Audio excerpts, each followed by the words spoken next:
kelas 7. Bapak berharap pada pagi hari ini peserta didik sekalian dalam keadaan sehat walafiat. Baik peserta didik sekalian, pada pagi hari ini kita berjumpa lagi di tahun ajaran yang baru untuk tahun ajaran 2020-2021. Bapak berharap peserta didik sekalian dalam keadaan sehat walafiat. Baik, pertemuan kita pada pagi hari ini yaitu membahas tentang materi teks cerita fantasi.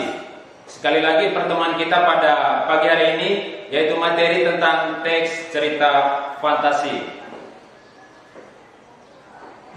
Apa-apa saja yang perlu kita bahas pada pagi hari ini berkaitan dengan teks cerita fantasi? Yang pertama, pengertian teks cerita fantasi.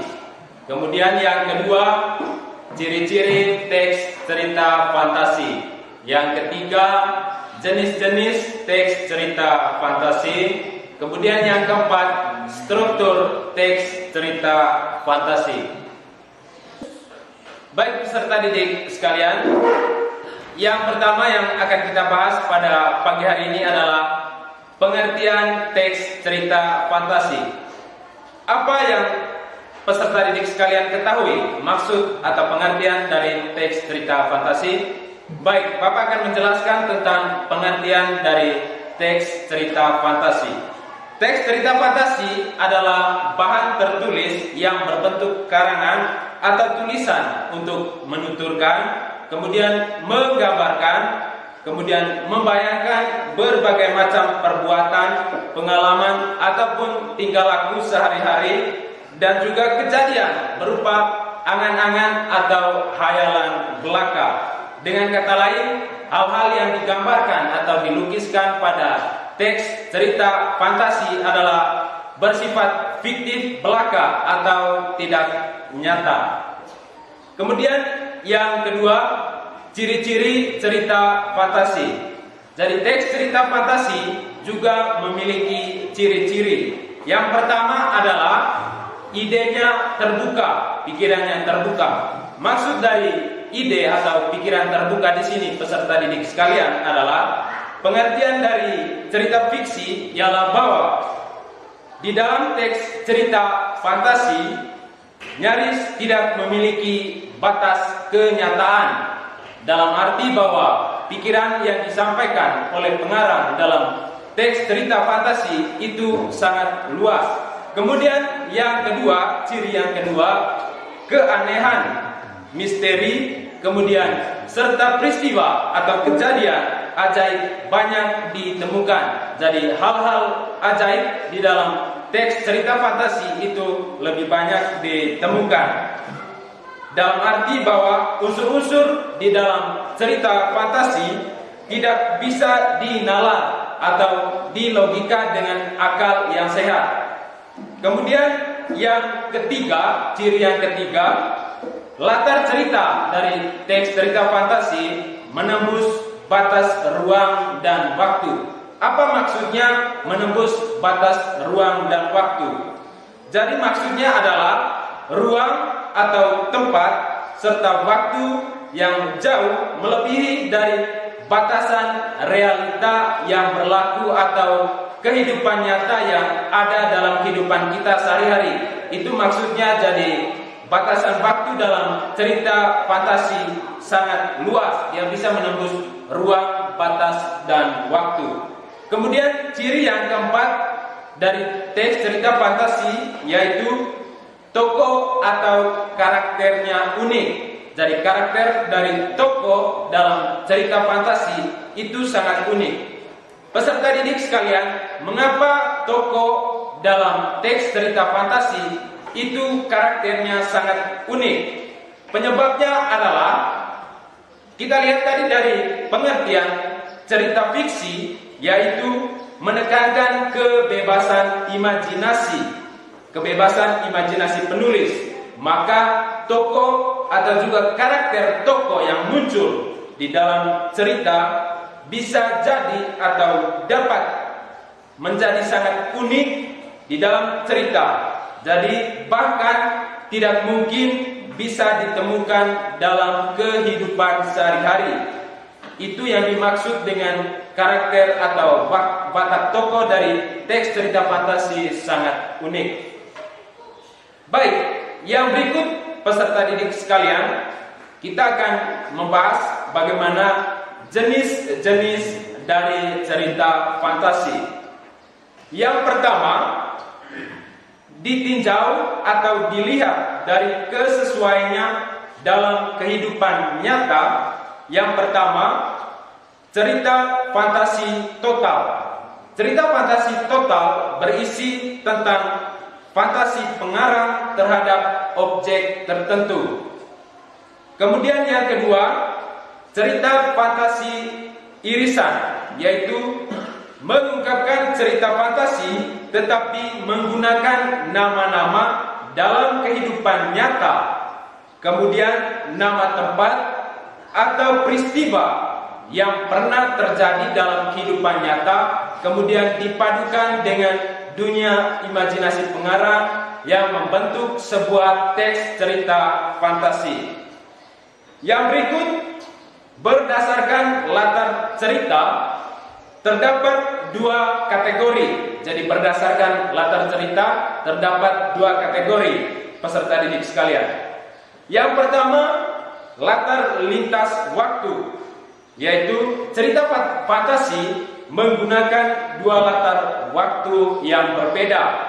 Contohnya, masa kini dengan zaman prasejarah atau yang sudah terjadi.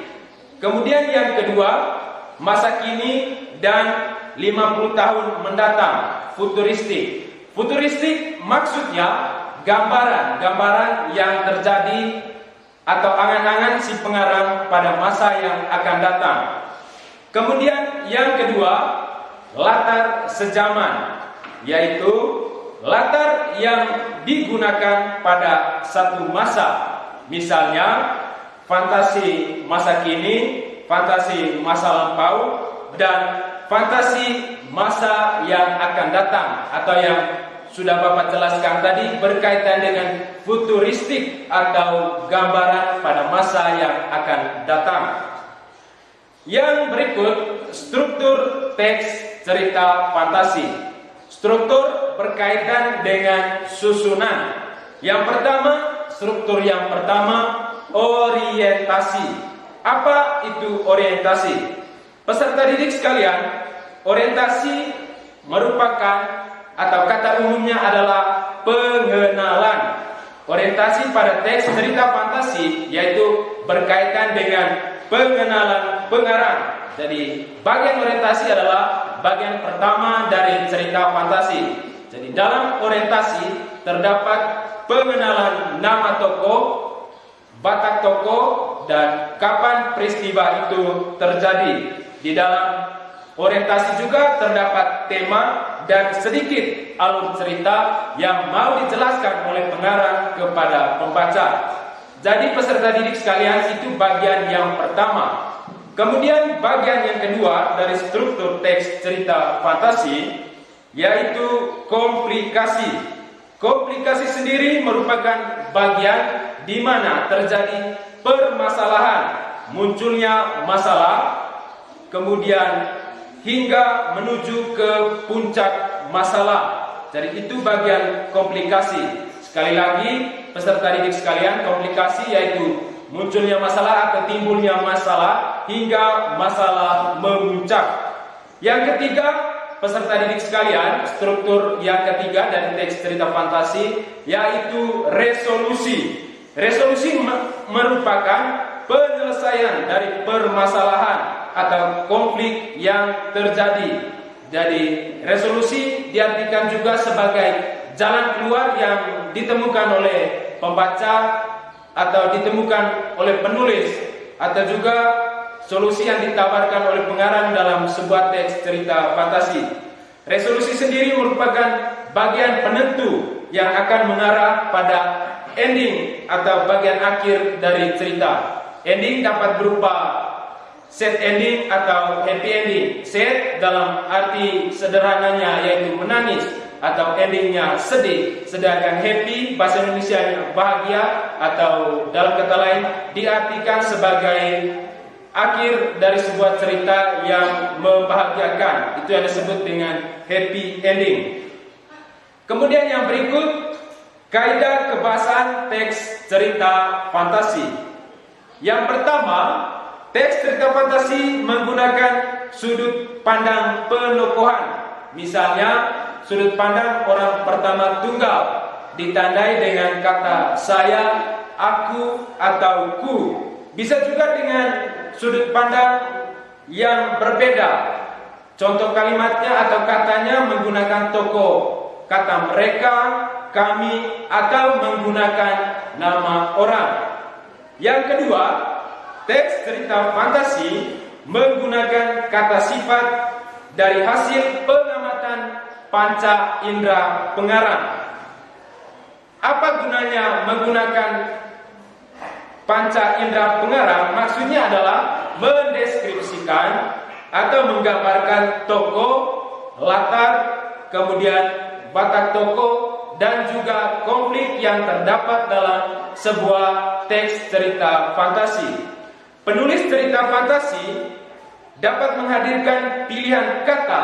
Pilihan kata lainnya peserta didik sekalian yaitu diksi, sebagaimana ditemukan pada kaidah kebahasaan teks paragraf deskripsi yang peserta didik sekalian sudah pelajari. Yang ketiga, teks cerita fantasi menggunakan majas. Majas yang digunakan dalam teks cerita fantasi yaitu majas metafora dan juga majas personifikasi. Kemudian yang keempat, teks cerita fantasi menggunakan kata penghubung. Kata penghubung dalam bahasa Indonesia diartikan sebagai konjungsi, penanda untuk urutan waktu seperti pada teks narasi.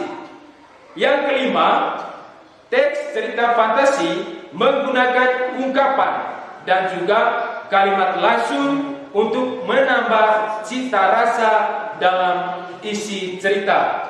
Sekali lagi, teks cerita fantasi menggunakan kalimat langsung untuk menambah cita rasa dalam isi cerita. Baik peserta didik sekalian, itu saja yang perlu dijelaskan pada pagi hari ini berkaitan dengan teks cerita fantasi. Untuk lebih jelasnya, peserta didik sekalian dapat membuka di lembar kerja peserta didik atau LKPD dan juga bahan ajar yang telah dikirimkan kepada peserta didik secara online.